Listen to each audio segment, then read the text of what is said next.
Le festival Voices for the Planet, c'est fini. La vie à Cassav, ça continue avec des groupes qui viennent sur la ferme, l'activité agricole qui est là. Et en même temps, il y a quelques installations qui restent à Cassav que vous allez pouvoir découvrir cet été et venir participer. Ici, on a l'arbre au message.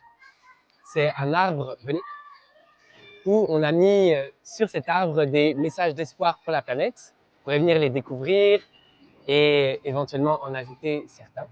Ici, derrière moi, sur la Art Station, on accueille aussi une exposition photo. C'est la photographe Capucine Chandon qui a fait un reportage photo sur une famille au Danemark qui vit en harmonie avec la nature. Alors faites le tour de la roulotte et vous verrez toutes ces photos et voyez un peu le parallélisme avec Cassav. Ici, on arrive maintenant au cairn de la vie qui est derrière moi. Et le cairn de la vie, c'est un mémorial symbolique où on prend une pierre. La pierre que vous prenez symbolise une espèce disparue en voie de disparition au Luxembourg ou dans le monde, auquel vous faites référence en vous-même. Ça peut être des arbres, ça peut être des insectes, ça peut être des animaux. Et en fait, vous allez faire ce chemin d'une spirale pour amener la pierre au milieu et créer un cairn. Un cairn, c'est un tumulus de pierre.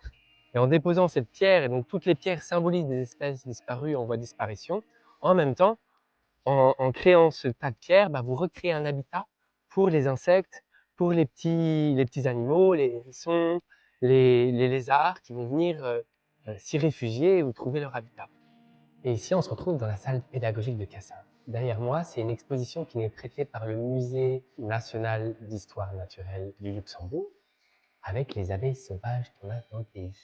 Alors, savez-vous que sur les 350 espèces d'abeilles qui sont au Luxembourg, juste une, dans les ruches, fait du miel et toutes les autres ne font pas de miel mais sont très importantes pour la biodiversité et la pollinisation. Donc venez les découvrir, les identifier pour mieux les apprécier et les respecter.